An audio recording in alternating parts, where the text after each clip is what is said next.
Welcome, everybody, to another episode of Garage Talk Sports. I'm Mills. I'm Bobby. And I'm Nick. And we're back here in the garage bringing episode number 28 to you guys. Thank you for joining us. This week's episode, we're going to be covering really briefly just some MLB stuff with the season wrapping up. And then NFL talk, Bears, WTF. We'll get into that. Nagy, don't worry. You're so lucky you still have a job. But that's all I got to say. You're so lucky. We've got opinions, and you're going to hear them. And then we'll wrap up with some college football talk. Exciting matchups this week coming up here. Some shocking losses last week. Shocking to some people, maybe not others. Yeah, rub it in. Come on, go ahead, say it. Get it out, man. Let it all out. All right. We'll get into all of that stuff here on the episode this week, guys. But first, we'll kick it off with some MLB talk. Real quick, we'll give a quick shout out to the St. Louis Cardinals with a franchise record 16-game win streak with potential to still grow. It's still intact. They're at 16 current. Haven't lost yet. They have the Pittsburgh Pirates. I don't know how long that series is. Maybe 2 or 3 games. Final 5 games of the regular season now for most teams. Playoff matchups are pretty much locked in certain areas. Battle for wild cards, though, still going on in the American League. Sox clinched. Sox did clinch their division last week, Wednesday. Last Wednesday.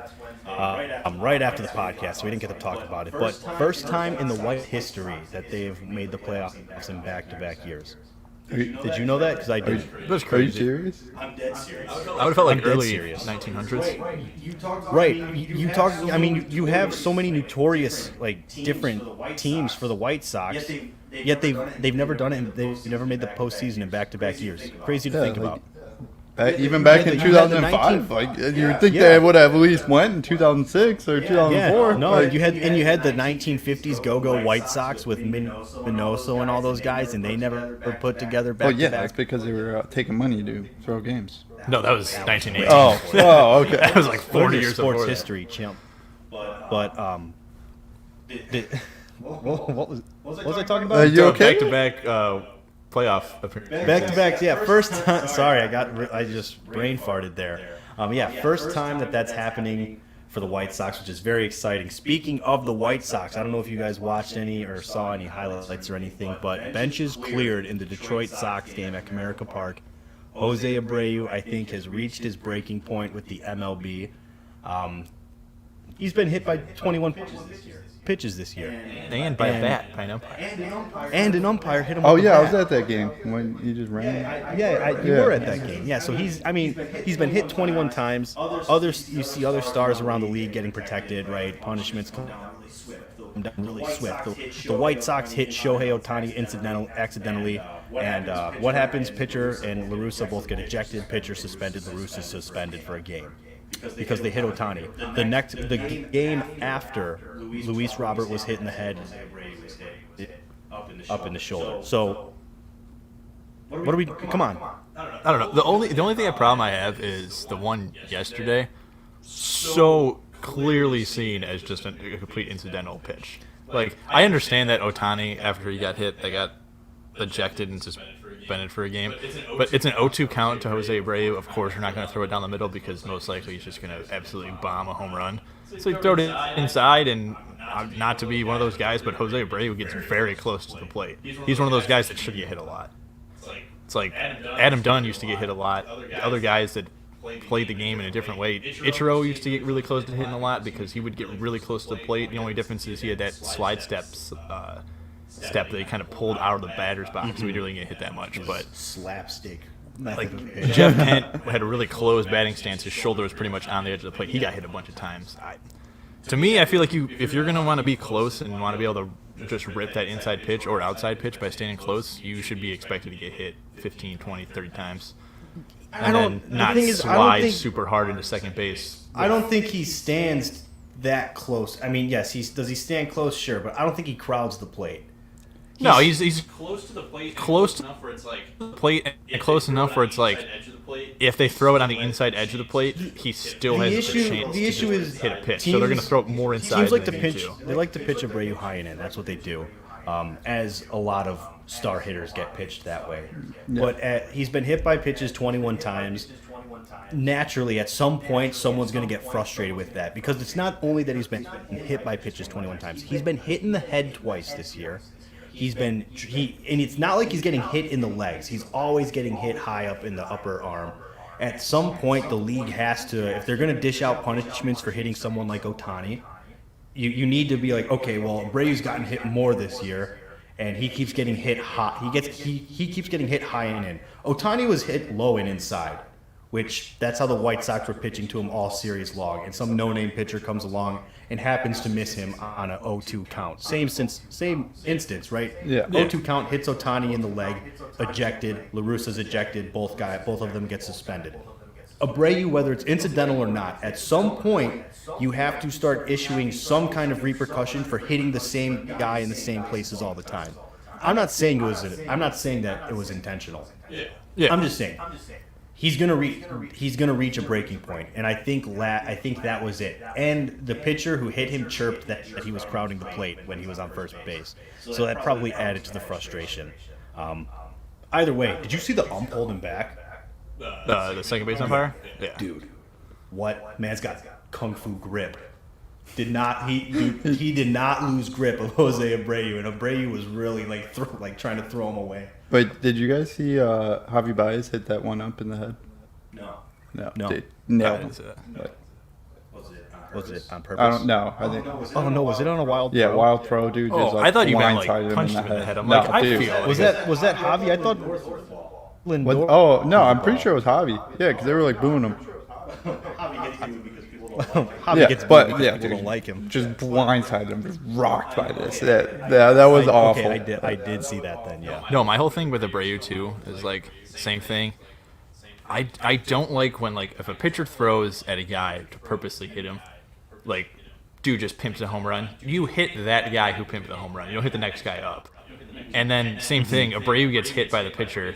So if you have a chance to slide hard at home, slide hard at home. He literally slid into Nico Goodrum, who literally had he had no control over what happened, and also the only person that's really going to get, say he slides and takes out Nico Goodrum and he's injured, Nico Goodrum's injured. Yeah, that's stupid. Players getting hurt are stupid, but Nico Goodrum's going to be recovered by game one of the opening day next year. If Abreu gets hurt and slides as hard as he did and his leg gets stuck in the base, he could shatter his leg and he's out for the playoffs. Sox lose first series. I'm not saying I'm not justifying the hard slide or anything. That definitely was a case of his frustration came out on the wrong player, in my opinion. But I'm just saying, at some point you have to I understand why he's frustrated. Yeah. He's frustrated. Did he direct it at the wrong guy? Yeah, maybe a little bit. He probably should have just, if you're going to do anything, just charge the mound, dude. Yeah. I don't care. Charge the mound at that point. Pull Bryce Harper, throw your helmet on the ground. But he's rightfully frustrated is all I'm trying to say. But it's whatever. Detroit's going to enjoy watching the White Sox in the postseason. They can go do whatever. I mean, they stink. What? They stink. I mean, still, but for Detroit, it's got to be a win of a season. They actually had a good year. Like, you have to look at certain teams like Reds, not going to make the playoffs. Had a win of a season. Yeah, no. Mariners, if they make the playoffs or not, their season's a win. Detroit, you have to classify that as a win. Minnesota, biggest losers, I think. In that division. Oh, yeah. I would almost say in the MLB. Dude, what, is Byron Buxton? Yeah. Besides the Padres, because they should have made, but you don't really think the Giants are going to be that good, so that's a whole different story. But I feel like Minnesota should have been the AL Central race should have been closer than it was, and it should have been Minnesota, not Cleveland. Yeah. That's a big loss. Think about it. Going into this year, a lot of people, not just us here, but a lot of people thought the race for the AL Central was going to be the tightest one of the tightest divisional races in the league. Yeah, I think it was between. I think when we talked about it, we said it was going to be a three-way race. I went with the Twins winning it. Yeah, Twins, Cleveland, and Chicago. No one could have expected the Twins to just suddenly suck as bad as they did. Well, I mean, they've lost Byron Buxton for the whole season. Yeah, but the Twins were even then. They won the division for the last 2 or 3 years. Yeah. They're a good team for whatever reason. This year, And Kente Maeda. Pitching just wasn't there. Garbage, dude. Yeah, pitching wasn't there for them this year. Maybe losing Josh Donaldson was that, or no? They have Josh Donaldson. Yeah, they still have Josh Donaldson. They still have Josh Donaldson. I feel like it was literally Buxton and then Max Kepler didn't have a great start. Max to the year. Kepler had a slow And start. now like well, you look Miguel, at it Miguel Sano too. I mean, Yeah, he kind of had a down year. but I feel He's a huge boomer bust guy. Yeah, he's a he- home runner out. Yeah. you look at it now. They traded so many people. Where is Todd Frazier? I think he still might be in New York Mets, or he's retired. I think he's retired. I don't know. I think he's still in the Mets, Now I'll look it up. or maybe he's unofficial. But either way, no, they just a weird year for the Minnesota Twins, but they traded a lot, and I think they're going to try and retool. I don't expect them to be out of the. I don't expect this to be a long-term thing of the Twins being the bottom feeders. Yeah. Of the division. Going into next year though, I feel like, and it might change by the time we start talking about baseball at the start of the year. I feel like that's gonna be one of the easiest divisions to win again. Who knows? We thought that about the NL Central, and the NL Central might set. Yeah, that's true. I mean, you can Except never. for the- you, except for the there's Cubs. never. Yeah. Loss. And Pirates. There's never. Yeah, the well, I expected the Cubs to not do so hot, but it's never a for sure thing in any sport, really. But this year in the MLB was kind of wild. Yeah, I'm saying no crazy changes to like Detroit or Minnesota or Cleveland or Kansas City. I feel like the Sox have a good chance of just running away with it again. Yeah, you'd think. But you another never know. team- Cleveland had the Cleveland Guardians as of next year. Oh yeah, And That in my opinion, dude, that's one of the scariest lineups to face. It is riddled with switch hitters who can hit well from both sides. But they had a down year all collectively, with the exception of Jose Ramirez, but he's a different animal. Yeah. and the same beast. But again, What does that mean, Kobe Bryant? huge surprise, Giants. Who would have ever thought? Like, None of us guessed it. yeah, none I of think us there were guessed it. multiple times this year where we said, nah, they're going to come back down to earth. I think after the first 2 months, They were both gonna times when we did the podcast, we talked They're about going to come how- back down. Oh, they're on to a earth. I they're on know a big I hot used streak, those and they're going to go words, down. You know what? I think it's safe to say we were wrong.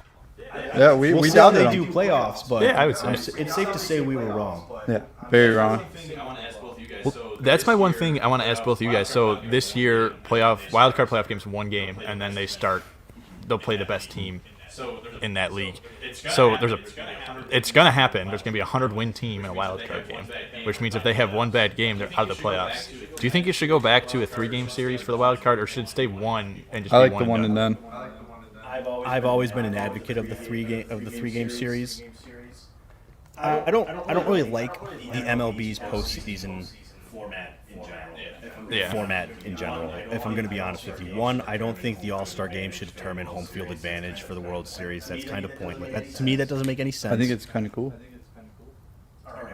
All right, Bob, you're here to I'm disagree. just saying, I think it's kind of cool. No, I mean, I get what you're saying. Okay, I get what you're saying, but imagine being the team in baseball, but who won the All-Star game this year? American League. AL1. All right, so let's say the Dodgers or the Giants make it to the World Series, and then They're playing Seattle because Seattle's gonna have the worst. And then let's say they're playing Seattle. You mean to tell me Seattle deserves home field advantage? I don't even think Seattle had a single All-Star. Well, except for the one they get, because every team gets one. Yeah, right. But I'm pretty sure they didn't have a single All-Star in the starting lineup, let alone like the reserve. Like they sent a pitcher, right? You say Kikuchi, he didn't pitch. Kikuchi. Yeah, that's who they sent to. That was their only All-Star thing. So it's not even like that's why I don't think it should matter, because now you have the best team in baseball, the best team in the postseason going against one of the teams that scraped its way in, and the team that scrapes in is going to get home field advantage. Granted, this is hypothetical, but you get what I mean. Yeah. Hey, but you know what? If you're the best, you can beat the best anywhere. All right. Right. But my point is, like, you earn your record. You earned that home field advantage. That's why the Super Bowl's another thing.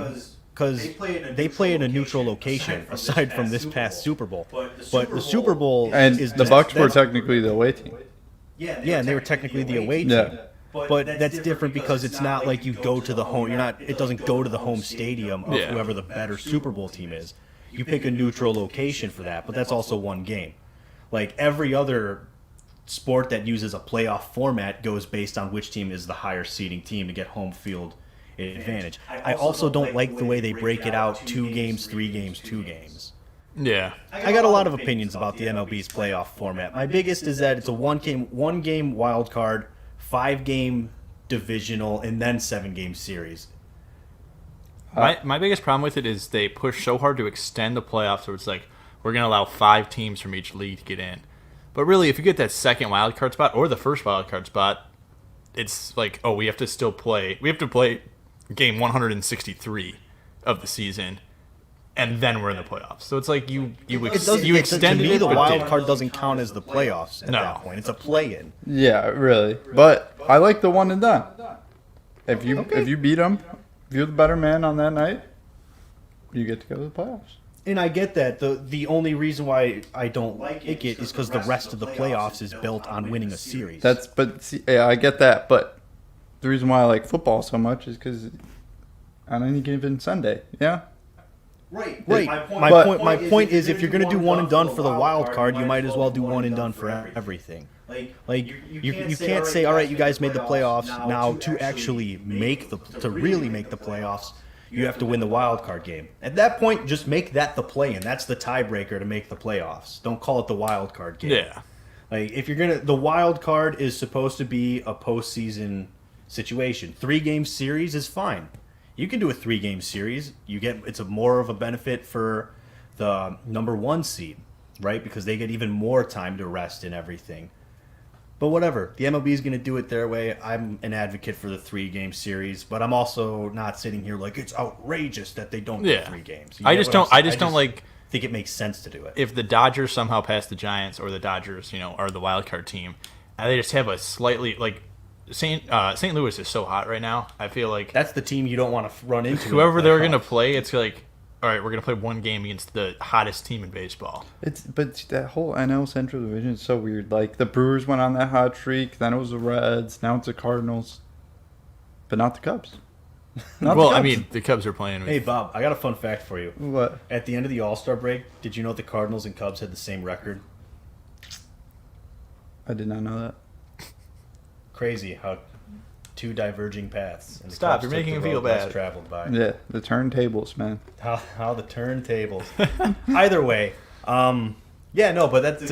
I'm going to agree with you, Nick. Like you're a 100. Let's say you're a 103 win team, and you're the wild card team, and you're facing the hottest team in baseball. Now, okay. To your point, Bobby. If you are truly one of the best, you can beat. You're going to win that game. Yeah. But to me, it leaves too much up to chance if the rest of the postseason is built around winning a series. Yeah, that's my whole thing. I'm not sitting here crying for that to change. Like, I'm not going to go on Change.com and make a petition or anything. But I think you can see what my point is. I get your point, but I don't know. I just like it. I wish there was like some way to do it where you would forget about leagues for the 4 wild card teams. And do like a double elimination round, like where they all play each other once, and then whoever has 2 losses after they all play each other, they're both out. But the only problem is, like, if 2 National League teams make it, then a National League team has to go play in it. Like, it doesn't work logistically. Yeah, no. Because of the have to be that's just doing way too much. Yeah, no. You do have to be cautious of the weather and everything changing, which is part of why the playoff format is what it is for the MLB. Because, come October, most places, like even in Chicago, like, yeah, no, it could be hot or it could be freezing. Like you never know. It can be cold. Like I understand there's a reasoning for everything.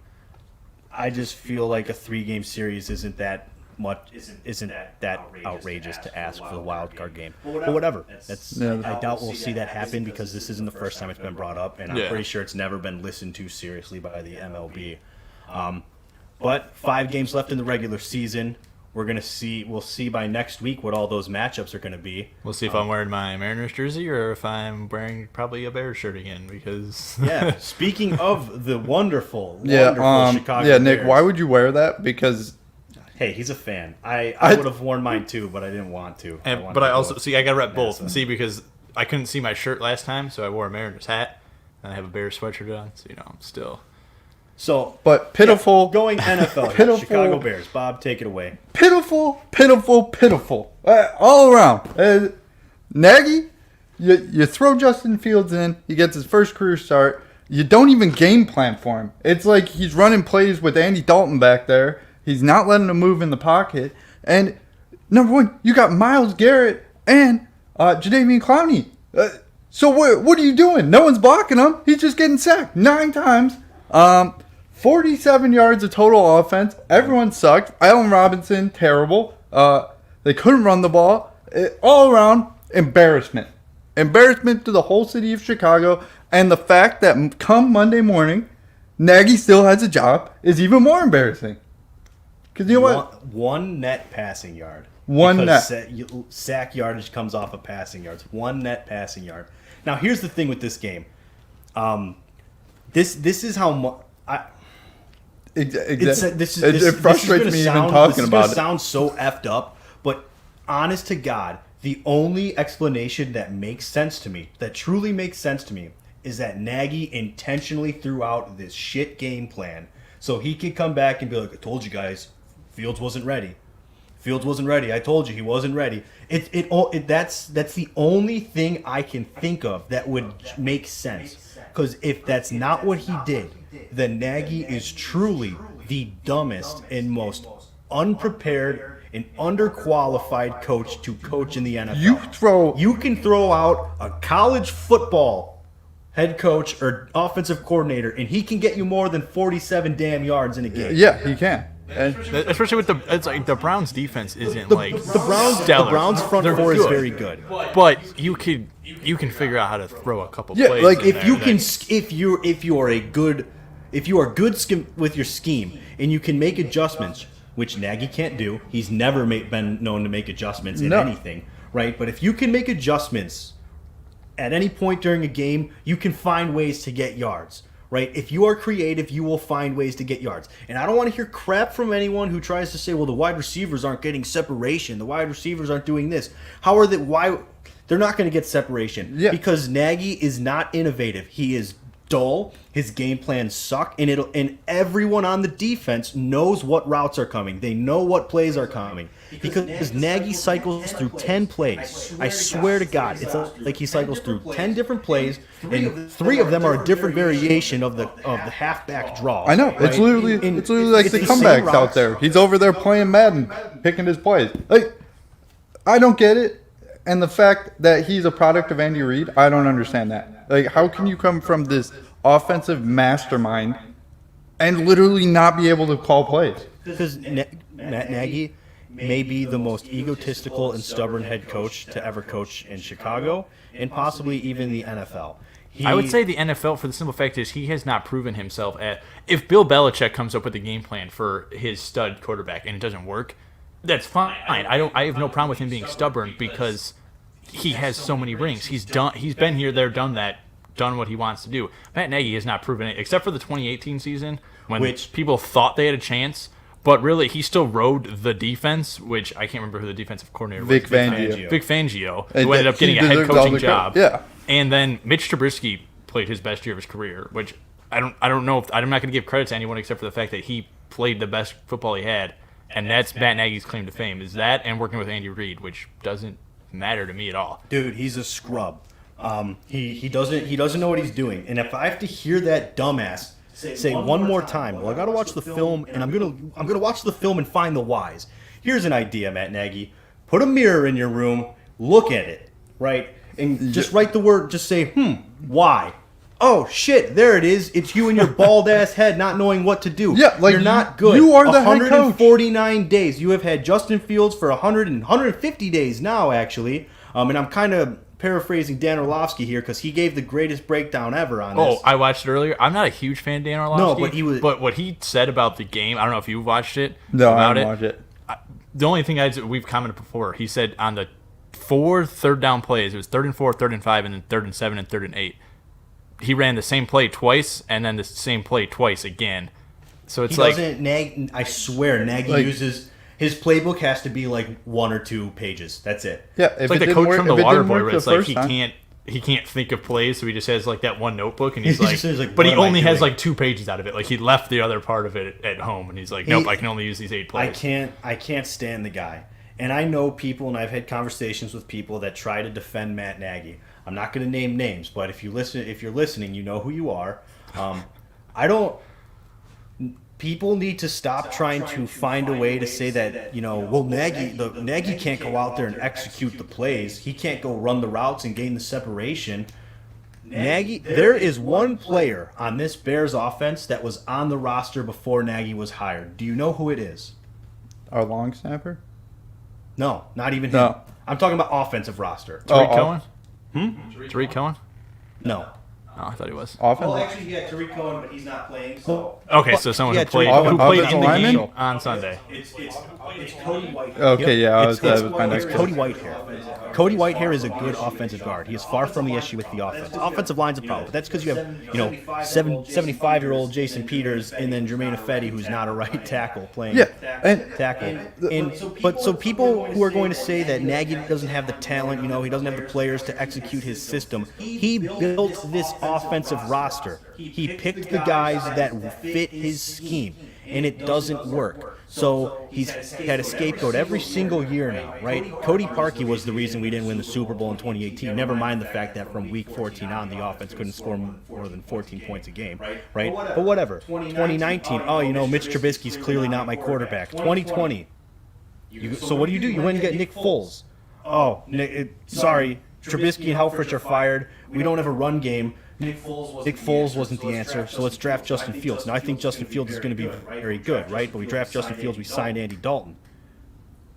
Mitch, Foles, Fields, Dalton. Those are 4 quarterbacks. There are plenty worse in the NFL, yet they all seem to be really bad when one guy is calling the plays. It's almost like at some point you have to think maybe it's the guy calling the plays. He likes to blame people. He fired an entire offensive coaching staff after 2019 and hired everyone else's rejects who were fired by other teams.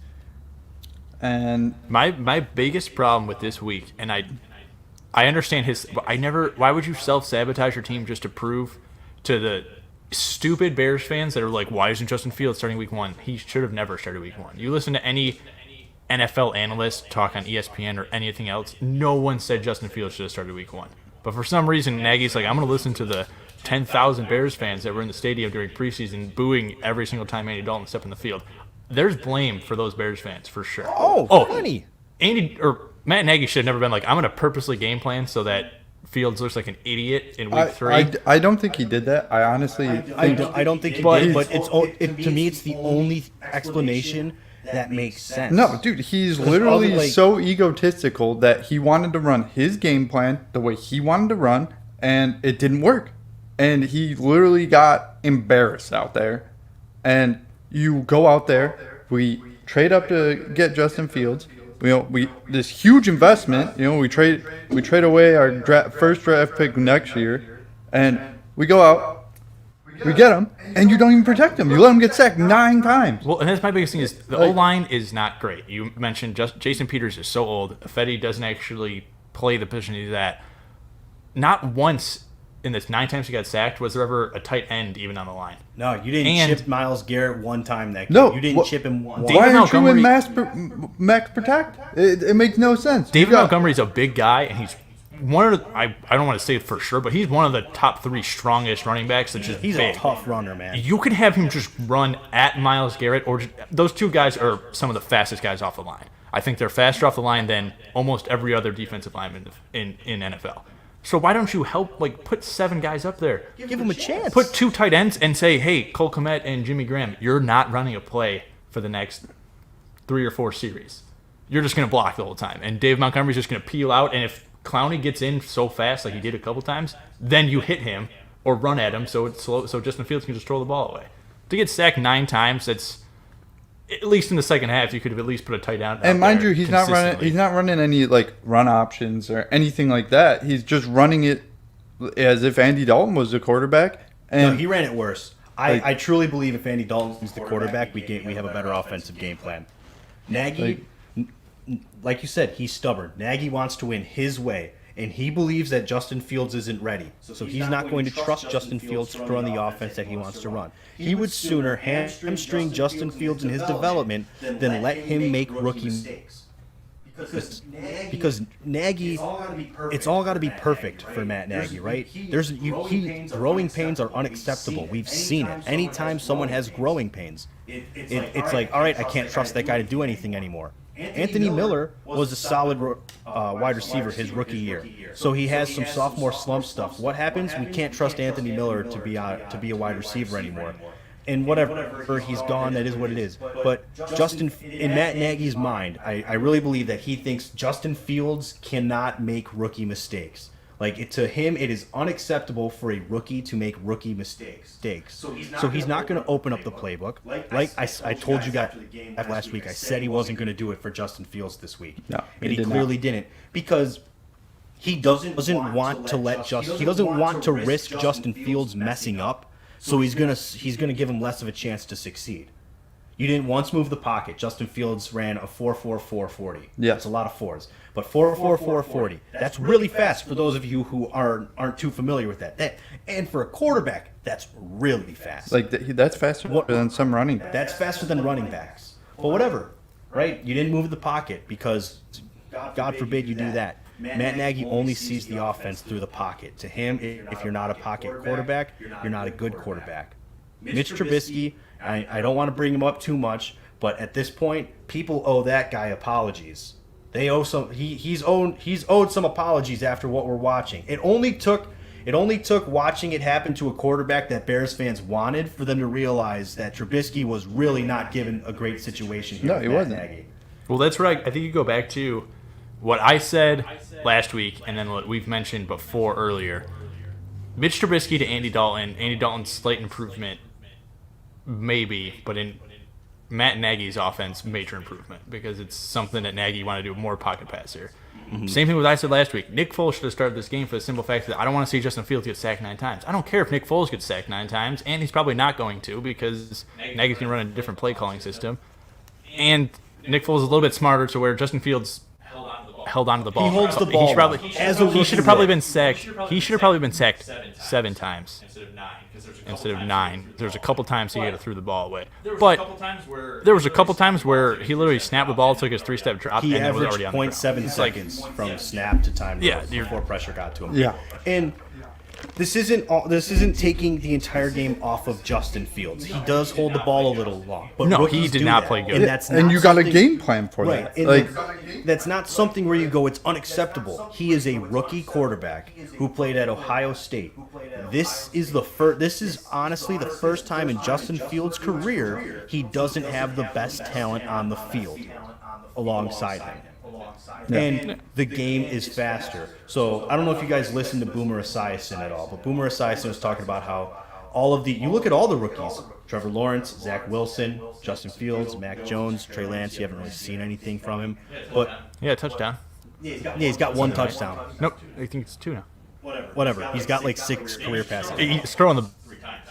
Either way. So you look at all Yeah, of them. he did. They're all struggling right now because what's it called? They weren't ready. They needed to come in slower to everything because they see what's going on in front of them, and they've never seen the game of football play that fast. Okay? Yeah. It's never played. Nick, you left the stream, buddy. Oh, well, Nick's up. But so Man, they've never seen the game of football played that fast in front of them. Yeah.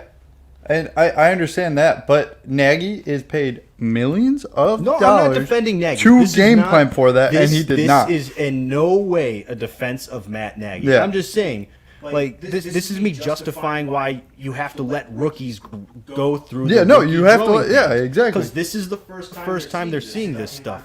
It's a device not available. This is the first time that they are seeing this stuff unfold at the speed that it is. But 149 days, and Matt Nagy couldn't build a single game plan or anything for Justin Fields. He couldn't. Welcome back. Yeah, Go well, ahead. oh, man, he's there you gone. go. Man, he's gone. Having some tech issues. It's unacceptable. Yeah, it's terrible. And he should be It's- fired. And the Bears are going to start the season 1-5, and we're gonna finish the year with a top 10 pick that goes straight to the New York Giants. Yeah. 1-5. You don't think? No, Detroit's going to beat them. The Detroit's the Detroit best 0-3 football team I've seen in a while. They are, honestly. It's like the Chargers last year. Detroit should be 1-2 right now, but the refs decided to ignore the play clock. And because- it is official.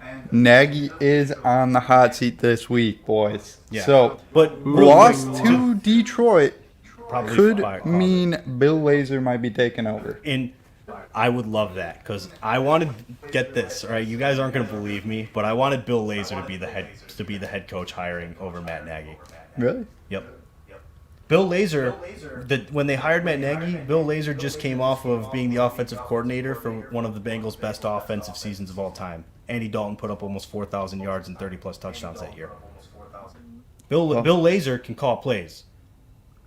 He's a good offensive coordinator. I wanted him to be the head coach over Nagy. Now, whatever, it didn't play out that way, and I'm not. But Bill Lazor will be calling the plays I'm once Nagy's gone. Yeah, in no way am I saying that Bill Lazor is going to be a good coach. That's just who I wanted over Matt Nagy personally. Yeah. We'll take it. But the NFL did come out and officially say that it should have been a delay of game for the Lions. Like minutes after, they said it should have been a delay of game. At the end? Yeah. Did you not watch it unfold? No, I didn't watch it unfold. Oh, dude, the play clock sat on 0 for like 4 seconds before Lamar snapped the ball and threw it out of bounds to set up the field goal. So that ruined. So it should have, instead of a 66-yard attempt, it should have been a 71-yard attempt, which wouldn't have made it. So this is how the game played out. Bro, Nick, you good over there? What? Wi-Fi problems. Oh boy. So this is how the game played out. Lamar converts on 4th and 19. They go up, they spike it. They decide they want to run one more play, right? They have time for one more play or whatever. And all the play was they snapped the ball and Lamar just yeeted it out of bounds real quick to like run it down to 3 seconds left on the clock. Problem, right? Lamar didn't snap it before 0, and the play clock sat on 0 for a few seconds. Like, I'm not talking like 0, 1, 2 hike. No, it was like 0, 1, 2, 3, ball snapped. So That's bogus. So it should have been a delay of game. In the NFL, this game wasn't even like 10 minutes over. And the NFL was like, yeah, no, the refs messed up. It should have been a delay of game. Detroit got screwed. And Detroit is going to they're going to embarrass the Bears next week. Yeah, dude, if No, the Bears are going to get embarrassed. And you know what? I'm hoping it happens. I want to see Detroit beat the Bears. we won't be beating Goff. No. We're going to No. be losing They're to gonna Goff. they're gonna lose to Detroit, and Nagy will hopefully be fired. Nick, you want to pull up a chair right next to me? I can if I want to. It's, Are you on home, like the regular one, not the 2.4? Because I have no internet at all. Let me search for it. Damn, we kind of lost Nick, guys. This is a rough tech issue here. yeah. But, Either way, though, we're gonna move off the Bears. Obviously, it's a sore subject for us. It's pitiful. We were excited going into the season, Justin Fields and everything, and now it's just embarrassing. keep talking, Bobby. But we'll move on to our biggest surprises of the week. Here, Nick, I don't know how Chiefs? long this will pick us both up, but I'll try to not talk at the same time you're talking. The Chiefs have gone down to Jay Herbs, man. Almost lost to him last year. Jay Herbs comes back. Goat. Boom. He's looking real good. I will say the sophomore slump does not look to be affecting him. And immediately after the game, Andy Reid had to go to the hospital. yeah, I don't know too much about the details. I don't know what happened. Said it was a medical emergency. Maybe losing to the Chargers. Put him in the hospital. Well, that makes me think of who was the Michigan State coach.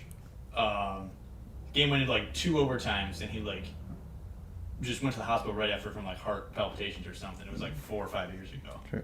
I If it feel was like 4 or 5 years ago, it had to have been Mark D'Antonio. I think it was him. I think it was right Yeah. before he left, because he went to the hospital. It was just like the stress of the game. Like nothing had like he's played in those games before, all that stuff. But it was just like out of nowhere, it was just too much for him to handle, and like he had to go to the hospital. But Andy Reid is okay, so it's not good. That's good. But Chiefs lost 30 Chiefs to are 20. 1-2, sole possession of last place in the AFC West. And the Chargers are 3-0. And the Raiders are 3-0. Yeah, the NFL better watch out because Justin Herbert is learning how to close out games. He is. The And Chargers for the last like 5 years were the team that lost because they couldn't close out games. but their defense is good this year. So, The defense has a lot of talent. yeah. I mean, you got Derwin James Brandon back. Yeah. Staley is the new head coach. It's Former Chicago Bears product there, by the way. Not like player, but coach. yeah, of course. Just let him go, and now he's being a great head coach. No, he followed Vic Fangio to Denver. Oh, he did? Oh, Yeah. Yeah. You Makes didn't sense. know that. I didn't know that. He was the defensive coordinator of Fangio's first year, hired by the Rams, and now head coach for the Chargers. And they're 3-0, and Herbert is learning how to close out games, Yeah. which is scary. Very Because impressive. Herbert's very talented. That team has a lot of talent. So NFL better be on watch. Another team in that division playing really well is the Raiders, another 3-0 team. Derek Carr, your boy. My boy. Those are both my boys. I like Derek Carr, man. I'm not gonna lie. Derek Carr's a good guy. Yeah. Something about the weird look like does he wear eyeliner? Do we know that? I don't know. It looks like it, though, doesn't it looks very much like it. I Like think his deep eyes, like his eye is like pushed back. Yeah, he's got deep sockets. Alright, so my biggest surprise, football-wise, not looks-wise, of quarterback, is Detroit Lions. We already touched about it. I think they could be 2-1, rather just 1-2. I feel like they could have definitely beat the 49ers. Realistically, they could be 3 now. I'm They were making that comeback on the 49ers, so Well, and then I'm looking at Nah, dude, they got embarrassed by Green Bay. So they lose to Green Bay, so that's their one loss. Green Bay could have very easily lost to San Francisco, which would have put the Detroit Lions in sole possession of first place Yeah. in their division, which would have been crazy. I mean, now they're 0-3, but they played all good teams. Like Bears are 1-2, and they are just playing like absolute trash. But the Lions are playing good enough where they should be 0-3. The Bears are better, or the Lions are better than the Bears. yes, they are. And They are. Their record doesn't say they are, but they are. They I always play better liked- teams than the Bears have too. I always like Jared Goff. Yeah. But I remember you saying that he was going to do terrible. They're still 0-3, buddy. Yeah, but he's playing he's been putting up I know. numbers. I know. He's doing pretty well. Honestly, they're tell you what, they are biting kneecaps over there. yeah, in Detroit. Dan Campbell, you deserve the job, man. He came in and That team they're bought still into losing him. games, but they're not losing by but that they're much. not losing the old Detroit style Yeah, games. they aren't like just getting blown out and completely ruining everything. I put my surprise was Nagy still has a job, but no, another thing that's a surprise. Actually, I'm not surprised by it, but the Rams, best team in football right now. The Matt Stafford, Sean McVay connection. Yeah, I'll give you credit. It's more impressive than I thought it would be. I thought that defense was not going to be able to hold you said them, they were but going to be last in the division. yeah, but they lost John Johnson, Brandon Staley, the defensive coordinator, Yep. and all things I've heard. Cam Akers. That's proving to be meaningless. Yeah, No because disrespect to Cam Akers, but I told you guys that wasn't going to hurt them at all. I feel like they also really haven't. I feel like besides the Buccaneers, they really haven't played in a game that they needed a stud running back to be out there. and Cooper Kupp, man. Well, yeah, and he's playing. They don't even amazing. need it, but the way their offense is playing right now, they don't even need a stud running back. No, If they don't, dude. They could if just pass that Stafford's ball. going to just throw for 4 touchdowns every game. Sony Michel's going to come to his own. They have Henderson, who's going to do fine. They can do running back by committee over there. That offense is just Matt Stafford was like the final key for McVay to really break it out. Yeah. Cooper Kupp is unbelievable this year. Oh, the you got- defense is still really good, almost like the talent on the team was still there regardless of Staley leaving. You guys watch Monday Night Football? Yeah. You watch the Peyton brothers? No, Or I the did not Manning watch brothers? The Peyton brothers. Oh, they had Matt Stafford on there last night. It was kind of cool. He was just going over like the game plan and stuff. Like, He's living it up in Cali. yeah, dude, he's happy. He actually does look very His happy. bro Clayton. His Already his out there. life isn't ruined in the wonderful city of Detroit. Yeah, Motor City, baby. and Jared, Motown. he's Motown. thanking God. Jared Goff was talking about Sean McVay's girlfriend. What? I didn't hear what you said. Sean McVay's girlfriend. What about? Yeah. Jared Goff made a comment that she was hot. Well, yeah, because she is hot. Yeah, I mean, yeah, but you can't do that, man. It's his girlfriend. They had no respect for each other at that point. Yeah, that's true. It was all over. And Yeah. actually, to be honest, I haven't even seen what Sean McVay's girlfriend looks like. I don't even I die don't, either. I don't know what she looks like. So Well, I mean, he's not wrong to say it, but okay, so how mad can you be if he's right? yeah. The one other thing I want to cover here, big news in the NFL, Josh Gordon has been reinstated for like the 10th time in his career. Dude, He'll be suspended again. he's gonna be gone. Like, I know it's rumored he's likely gonna be signing with the Chiefs. Why? Why? You've been in Cleveland for like 10 years. He never played a full season in Cleveland. Then he goes to New England. doesn't even play the full season in New England. Then he goes to Seattle, and again, doesn't even play the full season. I don't get it. How many indefinites? How many times is he going to be reinstated? And It's at some point, like, you And it just can't- got to cut ties with the dude. It's over. It's not working.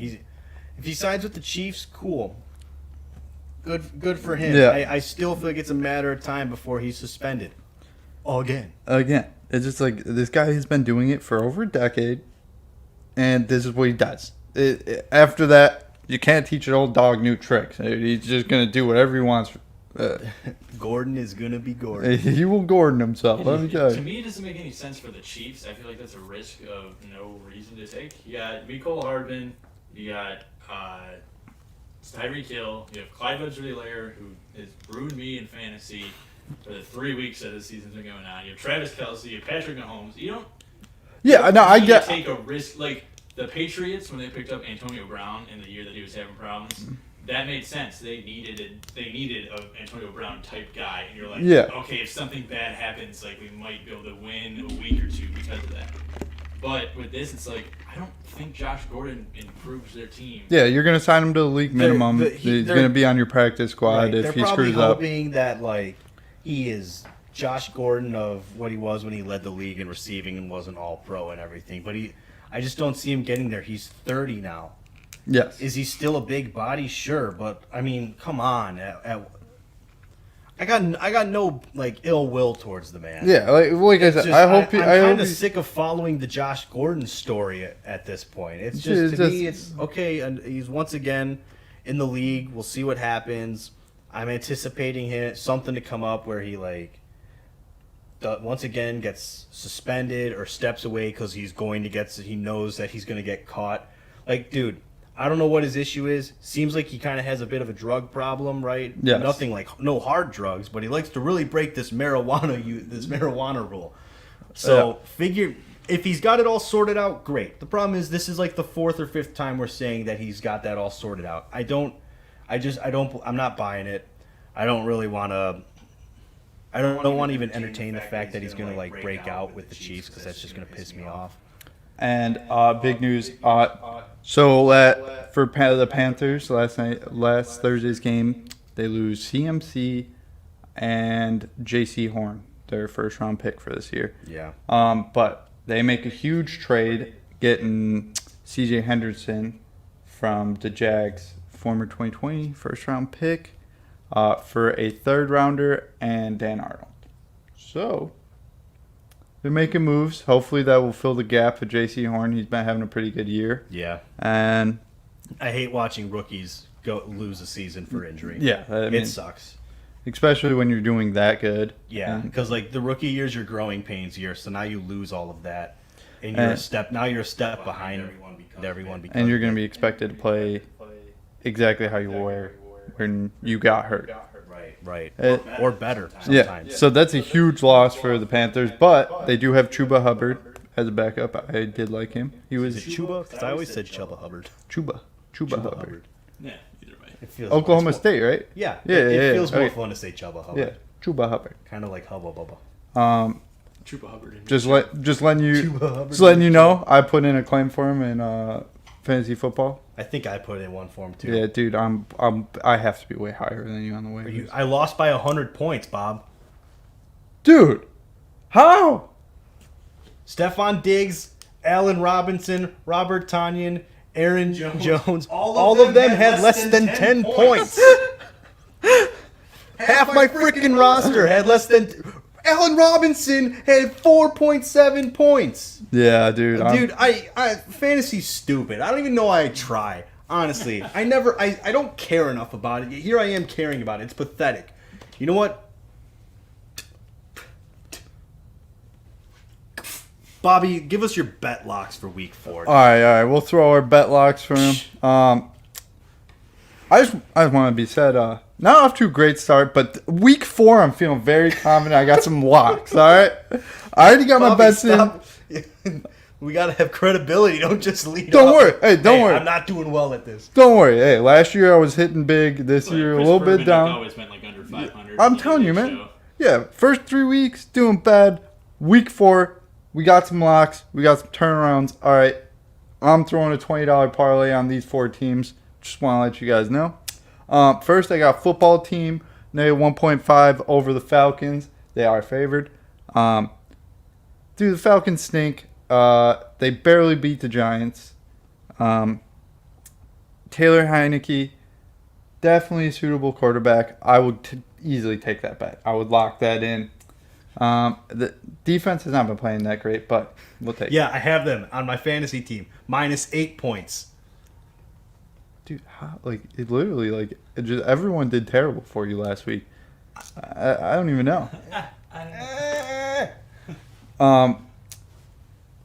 Another surprise. Another surprise. Browns over the Vikings, negative 2.5. I don't know how it's that close of a margin. Well, I mean, I guess the Vikings did just beat the Seahawks, but the Seahawks always are good for those couple of games. They just lose to a terrible team. So Browns should beat the crap out of the Vikings. Dude, it should be Should. easily. They definitely easily locked. Should be a lock. Yeah, Easy lock. telling Take you. that. All right.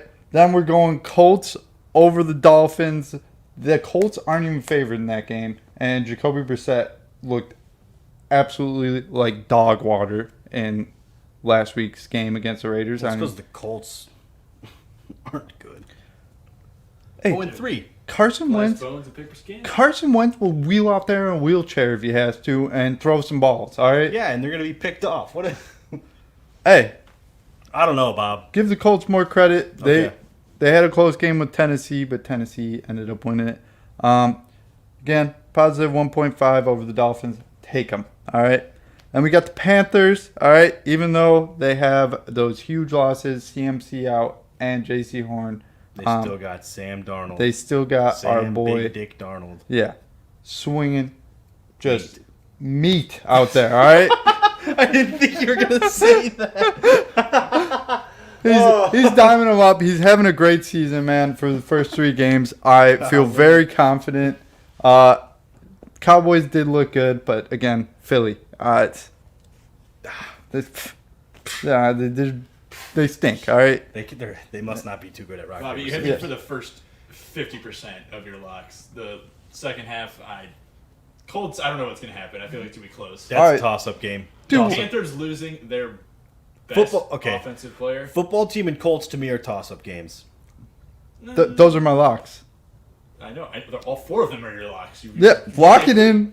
Lock it in, guys. Dude, all Bobby right. is Hey, lock when it I'm in. winning $200 this weekend, don't come crying to me telling me that I should have put in those bets, man. Those were great locks. All I don't bet right. on Week sports 4 is a games. turnaround. All right. Week 4 is the turnaround. All right. This is the analytics are there now. You can break it down. I get it. Okay. Yeah. Yeah. I All get right. what you're saying.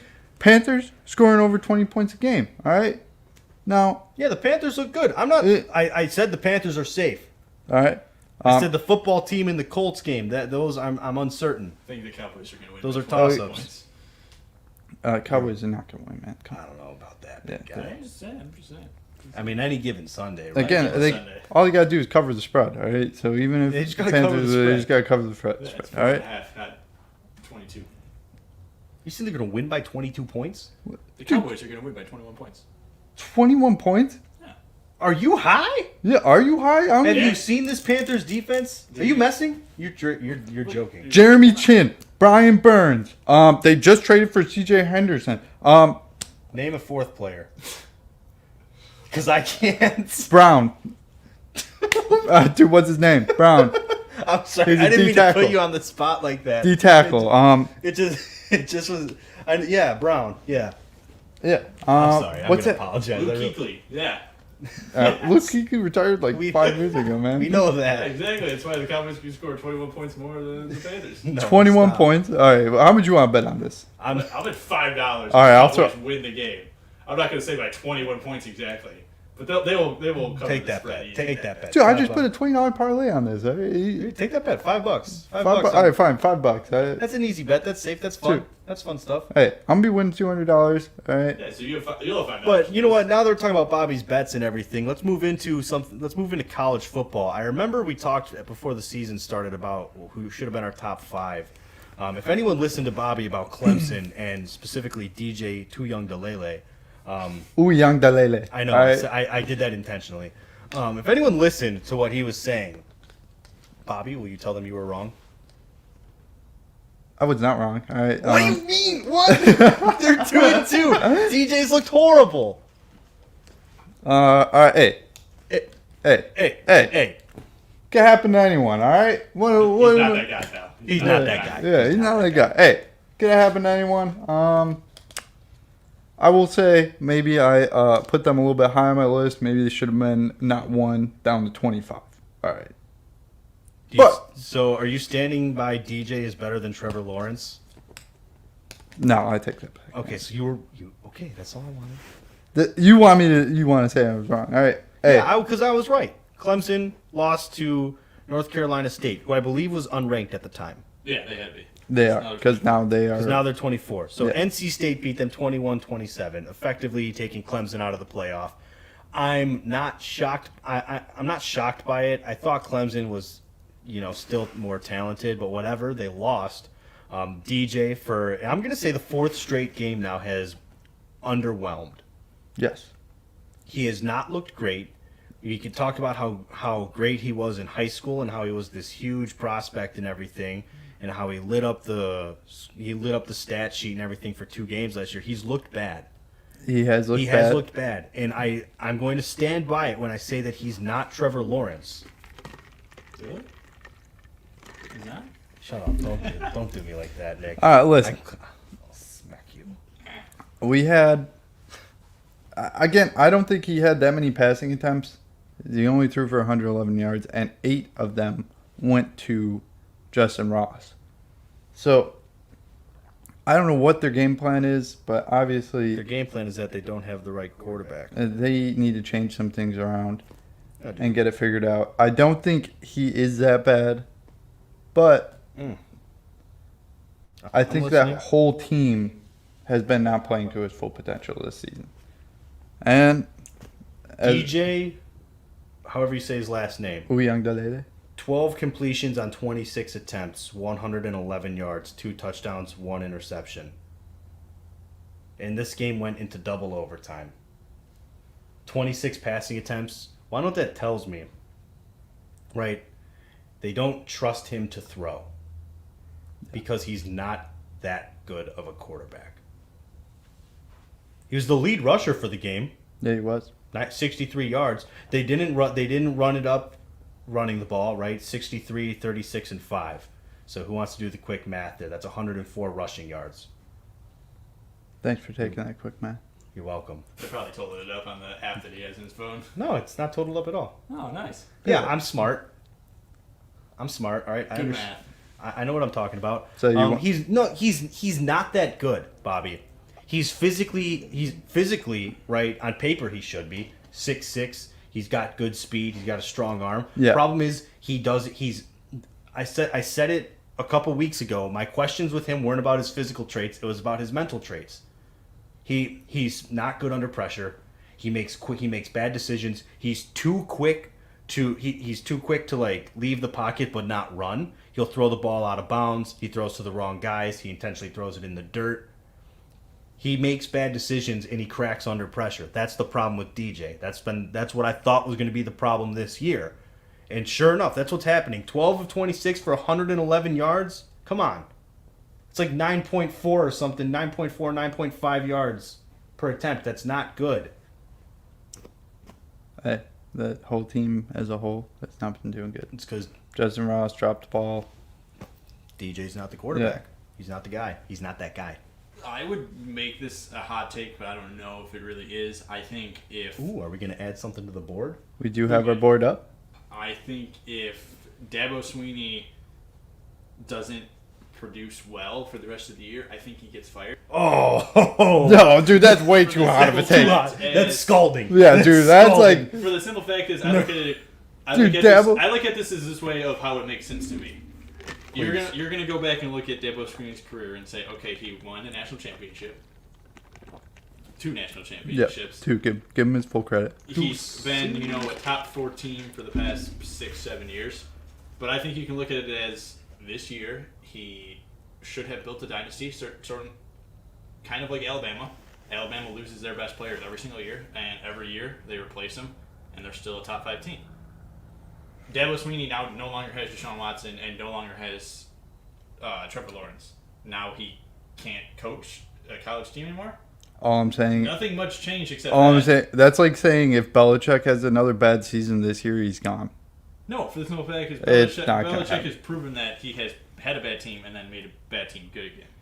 My thing is, I don't really think he has a chance of getting fired because I don't think he has a chance to lose a lot more games because I think the hardest part of their schedule has already been played. Dude, If he loses to more teams like NC State, Oh, are we writing Dabo this shit on the Sweeney. board? Dabo Sweeney's not losing his job. Nah, and Dabo's- two. okay, he might not lose his job at the end of this year, but if he goes 2-10 for the rest of the year, you think he's going to keep his job? Yes, I do. I think he's. I don't think he I will. think he's untouchable. he's like. That's like saying Kirby Smart.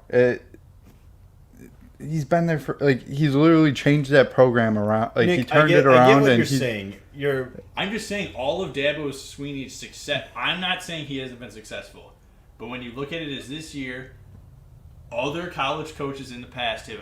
Nick Saban loses his best players on offense and defense No, I get- every single year. No, I get what you're saying. The Like fact that Trevor Lawrence stayed as long as he did only helps out Dabo Sweeney. But Yeah. Dabo Sweeney he had time to develop a quarterback behind the greatest quarterback in college football last year, and then didn't. And now this guy doesn't know how to play the quarterback position for a college team. yeah, I get what you're saying. That like I Dabo got it. Sweeney isn't that good. It's just he had amazing talent to make him look I'm like saying he's that if he good. struggles this year, yeah, fired is a very hot take that he gets fired this year.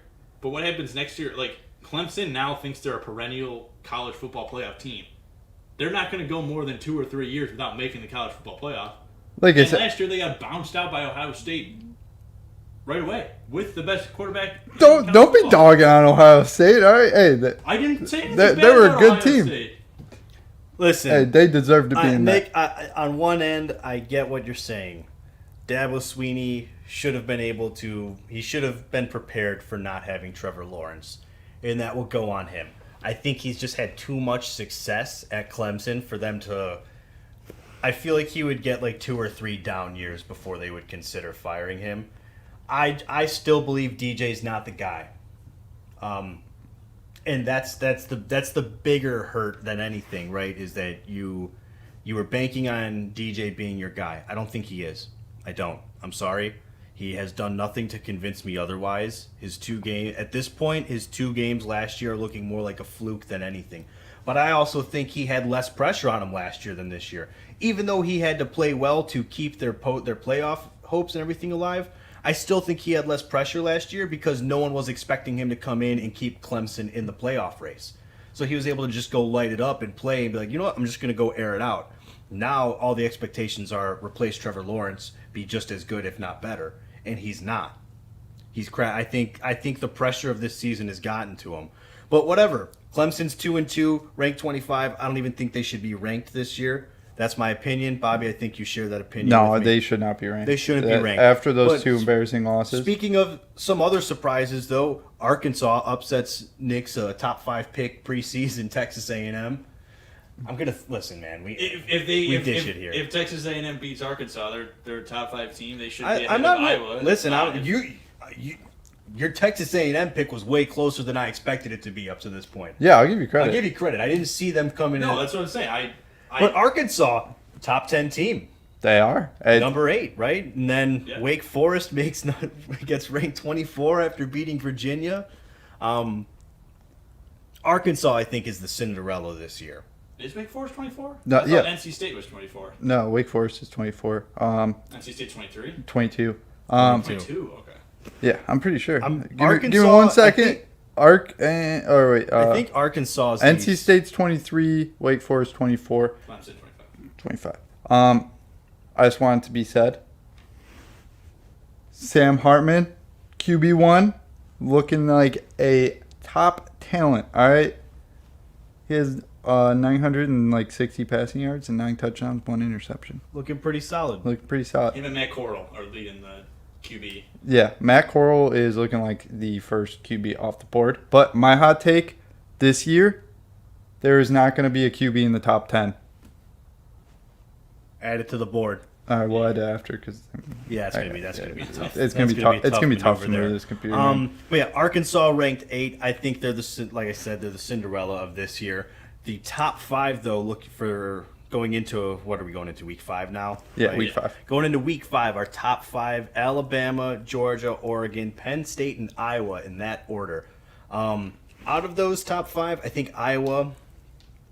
I think there's more smoke than fire there, to be honest with you.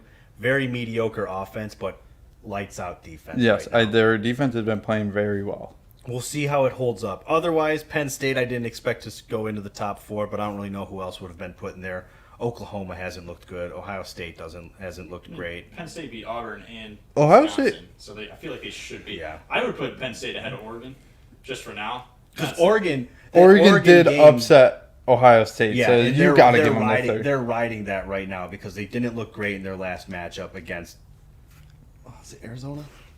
Arizona, yeah. Yeah. Closer game And- than it looked like because Oregon threw 2 picks in the end zone. Like, so like I said, the top 5 is going to come down to that October 9th week when Notre Dame plays someone good. Alabama plays Georgia, I believe. no, they don't play this year. The Alabama does play Georgia this year? No. Alabama plays someone the 9th, and then the biggest one is Iowa and Penn State play each other the 9th, which that's going to settle who is going to be in the top 5. For Yeah, the Big Ten, exactly. Because the Big Ten always gets screwed with. And still, You got to play that one team. but still, Iowa will have to play, obviously, Ohio State in the Big Ten championship, and I don't know. I don't think they could beat We'll Ohio see, State. dude. I don't know. Iowa has a really good defense, good O-line. They're just not getting great like offensive production from the quarterback or run game. But they're top 5. They do look really good. Their offense just needs to be better to justify them staying there. Nick, you mentioned that October 9th week. This week also has some pretty solid matchups as Yes, well. they do. The one I wanted to highlight is Alabama Ole Miss. Bryce Young and who's the quarterback? Matt Corral. Matt Corral, right? Those are two really good this year, in my opinion. Your Heisman Trophy winner is going to be Bryce Young. Matt Corral's looking like one of your top quarterback prospects. That's going to be a fun matchup to watch there. I forget what the name of that matchup is, but I do like watching that. Ole Miss, I remember back in the days of Bo Wallace was their quarterback, Bo Wallace, yeah. and he led the upset twice. That's my matchup for Week 5 to watch, guys. I think that's going to be the most exciting one of the week. So keep an eye out for it if you can. Try and catch that game. My most exciting pick is going to be Cincinnati versus Notre Dame, number 7 versus number 9. Notre Dame has been looking real good, all right? And now we're going to see if Cincinnati's the real deal. Yeah, but they do have Desmond Riddler. Yeah, no, I do like him. this is I think Cincinnati's biggest test right now. Yeah, and honestly, USC, get that head coach. Go for him. I I don't know, dude. He might be made at. He might have it made at Cincy. I don't know. We'll see. USC, Maybe if he wants to go bigger program, then yeah, yeah, go exactly. for it. But I mean, taking Cincinnati, Yeah, the Bearcats. Bearcats. Oh, I won't even know. When's the last time they've been ranked in the top 10? No idea. Couldn't tell you. Long time. Yeah, it's Long probably been a long time. Long time. Nick, your matchup to watch out for Week 5. Georgia, Arkansas. I think it's time for Arkansas. I mean, they beat Texas A&M, but now it's that a fluke game. Which This Texas is A&M. the real test. Your Yeah. best defense in the country is what you're going to go up against right If now. Arkansas beats Georgia, that sets it up for Georgia still has a chance, I feel like, to make the college football playoff. But then if Arkansas goes undefeated for the rest of the year, they might also pencil themselves in to the college football playoff, which then you could have Georgia, Alabama, and Arkansas, which I think would just be- Georgia's going to pull that one out, but Arkansas has looked really good. I just And wanna see for this me- is going to be another one of those fun matchups to watch. These SEC matchups, Dude, the look out, guys. SEC's been looking real good. SEC always looks Like- real good. But dude, Florida, Georgia, Arkansas, Alabama, Yeah, Texas A&M. not Vanderbilt. Oh yeah, dude, they got what was that? 59-0. 64. 60. Oh. 64. All right, here we'll have to look this up. In the 60s, I got that much for you. 62-0. 62-0. That's embarrassing. It's a rough game. Yeah. Rough game. Only thing good to come out of Vanderbilt. I think they scored more points than yards they gave up. The defense allowed. Like they scored more points on offense than yards their defense allowed. That's like terrible. It's almost like the Chicago Bears. Yeah. Nick, hit us with your question of the week. This is a tough one for me because I went back and forth on if I want to be sports or not sports. I think I'm going to go not sport question for this week. We have talked about movies and sports movies for a really long time. What is all of your guys' favorite sports TV show? Not movie, but TV Dude, that's show. easy. That is so easy. Do you need to think, Bob? No, dude, So I that's got. in, like, I got mine. We're I gonna think we're say- thinking the same We're not show. talking like ESPN. Like, No. No, dude, we know it, man. We know it. Thad, That Blue Mountain State. the Blue Mountain baby. State. Yeah, Blue exactly. Mountain State. Blue Okay. Mountain State. Brown Miguel. Easy. Because for Perform me, the oil change. Oh my god. for me, that was so much more like me. I think they came out like right before I went to college. So it was such like a quintessential like. Yeah. This is what college is gonna be like. That's not what it's like at all. I've really been up on All American lately. I don't know if you guys. I haven't have watched that. it, but Dude, I've heard Netflix, good things. I've watched it. I've watched all of it. Okay. It's good. It's like one of those shows that's like, I don't know why I watch it. I just watch it. Oh, yeah. But like Season I, one, a lot of football. After that, I felt like it got Yeah, more dude, like teen drama. yeah, I just get drawn in. I like, honestly, It's your chick flick, man. I mean, it's not really a chick flick. I know. It's just like, it's your dude flick. yeah, So dude, it's like, that doesn't it's my guilty pleasure. All right, you know, Yeah, like That's I better- don't like to better than admit, dude flick. I don't like to admit that I like it, but like for some reason I really like it. All See, right. I haven't gotten through the second season completely but the first season I watched straight through where I was like, this has got to be one of my favorite sports. Besides Blue Mountain State, Yeah. it was like the only show that I watched like a full season, like a week. Yeah, dude, it's pretty good. Yes, man. Just Blue wait. Mountain State was so good. Oh, dude, I've rewatched it like Yeah. 4 times. Why is Thad running in this race? Because he's a captain. He's a cat. Dude, watch Blue Mountain State. Yeah, guys, if you that's a haven't. great It's actually If recommendation. you're over the age of 18, if you're under 18, Just watch Blue Mountain State. No, it was on self-care. Spike. You're good. It's- You can just still watch it. Blue Yeah. Mountain State, guys. Trust me, you won't Yeah. regret it. But yeah, that'll wrap it up for us this week, guys. So thank you for tuning in. If you liked what you heard, want to hear more, give us a like on Facebook. Follow us on Twitter at GTS Podcast 1. YouTube as well, Garage Talk Sports. And guys, as always, give a follow to the ASAP Network. Keep up with some of the different podcasts going on there. A lot of great sports opinions coming at you guys. So thank you for listening in this week, guys, and we'll talk to you next week. Thank you. Did you wink?